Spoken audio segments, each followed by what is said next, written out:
On prend les jeunes Ivoiriens ou Africains, en tout cas ceux qui vivent sous nos cieux, et on essaie de les reformater en leur disant que ce qui vous limite, c'est votre esprit.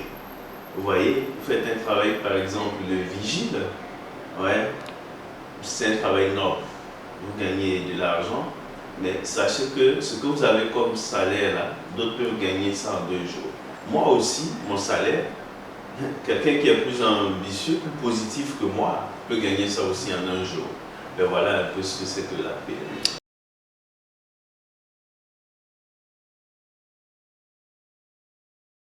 J'ai encadré l'écriture d'un ouvrage qui est celui-là, ok, un heureux malheur, parcours d'un jeune milliardaire ivoirien. Mais vous voyez, beaucoup disent aux jeunes que c'est facile d'avoir de l'argent. Non, c'est pas facile. Il faut travailler d'abord. Vous voyez, plutôt que de dire voilà ce qu'il fait, celui qui est le personnage principal de cet ouvrage préfère dire aux jeunes voilà par contre ce qu'il a souffert avant de se réaliser. Les jeunes comprennent en lisant ce document qu'il faut travailler. Qu'on peut vendre ce qu'on appelle les mouchoirs Kleenex en Côte d'Ivoire ici, 100 francs, 100 francs, et se réaliser, les jeunes comprennent que on peut avoir appelé la mort sur soi et se réaliser. On peut avoir été chassé d'une entreprise et se réaliser. En lisant donc ce bouquin, les jeunes peuvent comprendre qu'on peut avoir été chassé d'une société, ça peut être fait en soi, hein, et après se réaliser. On peut avoir une maison, voiture de fonction et tout, et être chassé et se réaliser. Personnellement, moi j'ai vécu l'expérience. J'avais presque 2 millions dans une institution financière. Un matin, on m'a dit que c'est fini. Ok, qu'est-ce qu'il faut faire? Quand on croit en soi, on se relève toujours avec l'aide de Dieu.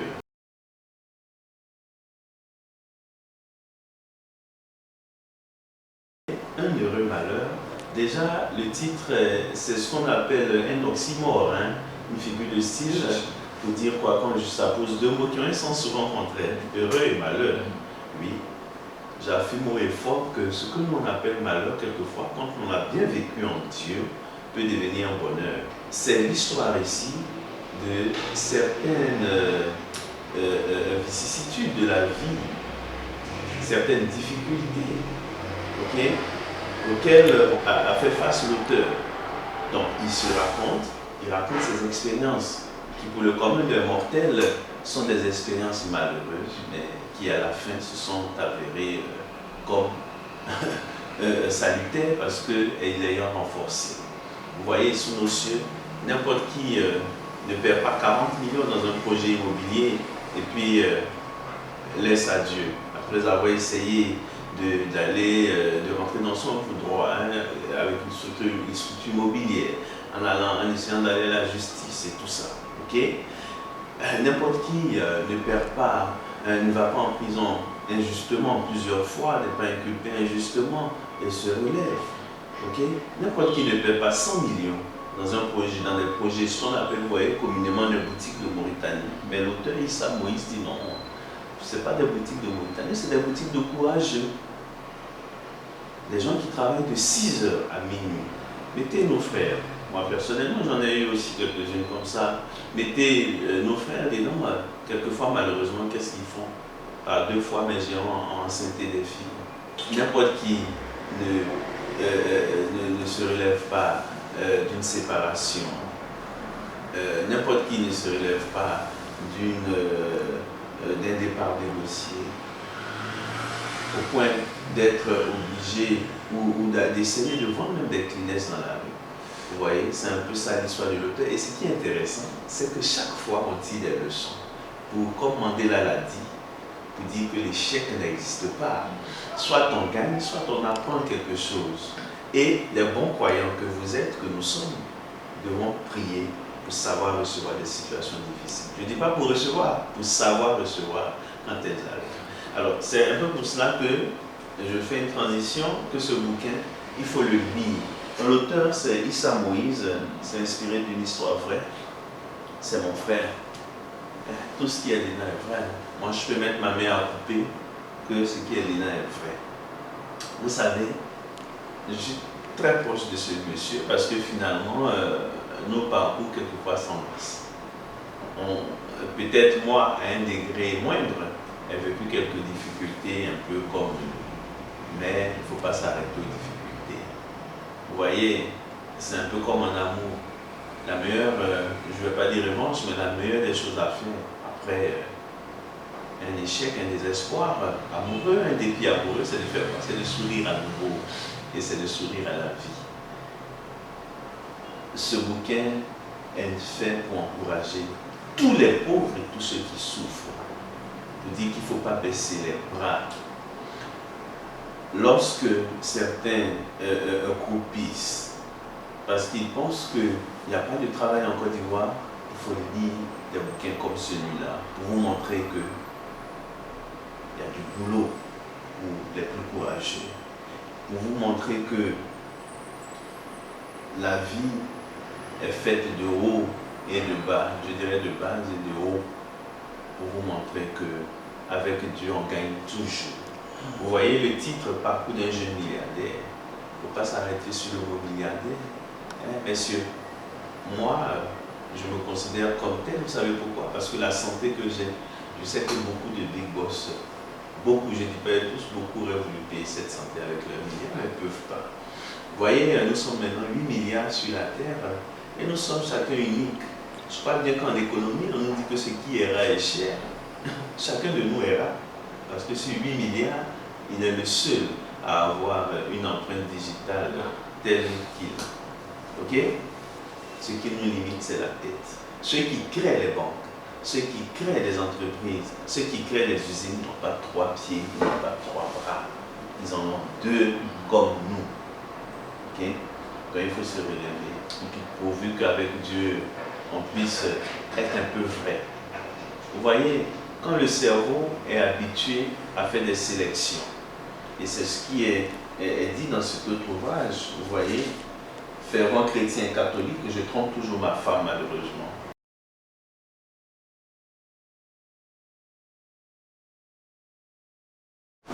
En France, moi j'ai consulté beaucoup de psychologues.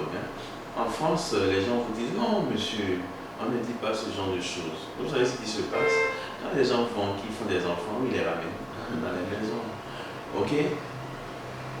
On ne regarde jamais ce que, il ne faut pas regarder ce que l'autre a fait ou pas fait. Vous, ce que vous devez faire, en tout cas ce qu'on doit faire nous autres, c'est à un moment se poser et demander pardon pour ce qu'on a fait qui n'est pas aussi bien, sans regarder ce que l'autre a fait, parce qu'on se donne toujours des raisons. Ok? Là où les psychologues ont dit non, on ne le dit pas, moi j'ai un papa sur qui je lis beaucoup, qui s'appelle Nelson Mandela, qui a dit quoi? Que la vraie prison c'est dans la tête. On se balade avec nos prisons. La prison n'est pas que les 4 murs qu'on connaît. La vraie prison est dans la tête. Pendant qu'il était méprisé, pendant qu'on urinait sur lui en prison, lui cultivait ses tomates et venait proposer justement à ceux qui lui faisaient du mal. Quand il est devenu président, il invitait, si vous connaissez cette petite histoire, il invitait même certains à manger qui tremblaient, croyant que lui cherchait à leur faire du mal. Oh que non. La prison est dans la tête. Quand notre esprit, on prend toute notre tête pour dire ah, celle-là, c'est ma copine, je dois lui mentir. Ah, celui-là, c'est mon frère, je peux lui dire la vérité. Ah, celle-là, je me suis battu avec elle hier, je ne dois pas lui parler. Celui-là, je peux lui dire bonjour, vous savez ce qui se passe. Le cerveau est trop occupé à faire une sélection permanente, à mentir. On n'est plus vrai. Or, Dieu même sait que personne n'est bon, c'est écrit dans la Bible, hein. Marc 9 ou 10, regardez. Personne n'est vrai. Non, personne n'est bon. Quand on a appelé Jésus bon, mais il dit ne m'appelle pas bon. Personne n'est bon. Mais qu'est-ce que Dieu attend de nous? Être vrai. Dire un peu la vérité. Parce que quand notre esprit est trop occupé à mentir, mais il produit bien moins que ce qu'il doit faire. Einstein ne retenait pas le numéro de téléphone. Son propre numéro, il ne le connaissait pas, il notait quelque part. Parce qu'il dit que l'esprit est fait pour produire de bonnes choses. C'est nous qui limitons l'esprit en mentant. Quand notre esprit est trop occupé à mentir, vous savez ce qui se passe. On fait bien moins que ce pourquoi on est venu. Alors qu'on n'a pas une vie longue. Comme disait Steve Jobs, il ne faut pas mener une vie qui n'est pas la nôtre. Il faut travailler. Notre esprit est né pour créer des choses et nous on le limite en passant notre temps à mentir. Il faut être un peu vrai. Et moi je vous dis que ceux qui font un peu l'épreuve de la vérité, vous savez ce qui se passe. Vous savez ce qui se passe. Même l'argent ne leur manque pas trop. Parce qu'ils sont focus. Malheureusement, sous nos cieux, il m'est arrivé de voir qu'à certains grands événements, rassemblements de jeunes, on ne parle pas de travail, on danse, on remue les fesses, on se trémousse. Il y a un temps pour jouer, puis il y a un temps pour travailler. Vous voyez, nous on a choisi de parler de travail, parce que le travail n'oublie. Quand on dit jeune, c'est tout le monde. Au Japon, jeune, à 100 ans, on peut être jeune. Okay? C'est un état d'esprit, la jeunesse. Donc, tout le monde est concerné. Je reprends donc en disant motivation de tout le monde. En quête d'emploi, attention, on n'a pas dit en quête d'un premier emploi. Moi, je regarde, je parle avec beaucoup de mes frères qui ont des salaires de 5, 6, 10 millions et je leur dis, même Dieu a mis 4 sources sur le jardin d'Éden. Et vous avez 10 millions, mais vous n'avez que ça. Le jour où vous perdez votre emploi, vous savez ce qui va se passer, vous risquez de devenir fou parce que vous ne saurez même pas où aller. Alors que quand vous avez une petite affaire, vous pouvez aller là-bas, comme si vous étiez en congé pendant 1, 2, 3 mois et pendant ce temps réfléchir posément.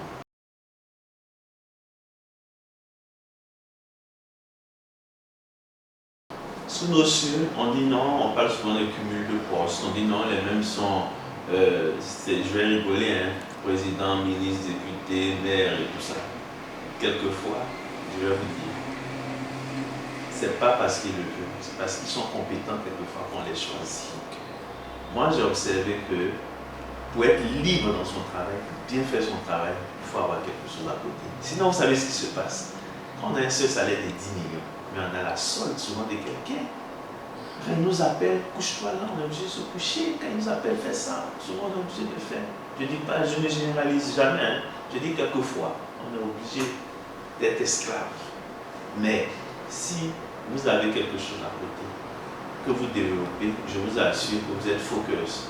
Parce que quand vous arrivez au bureau à 8 heures, vous savez, ou à 7h30, vous savez ce que vous venez faire. À midi, vous savez que vous avez tel rendez-vous. Le soir, à vos moments de pause, bien sûr, vous pouvez capitaliser sur plusieurs activités. Vous voyez, et être performant. On peut diriger des entreprises en étant chez soi après 18 heures.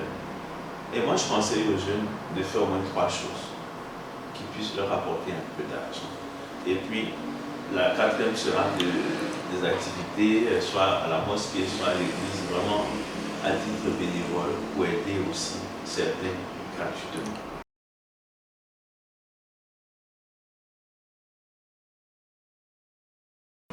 Je ne trouve pas très normal, je n'ai rien contre ceux qui travaillent, mais je ne trouve pas très normal que dans notre pays, ce soit des Chinois, des Coréens qui viennent courir comme au carrefour d'un camp, proposer des chips et après devenir multimilliardaires.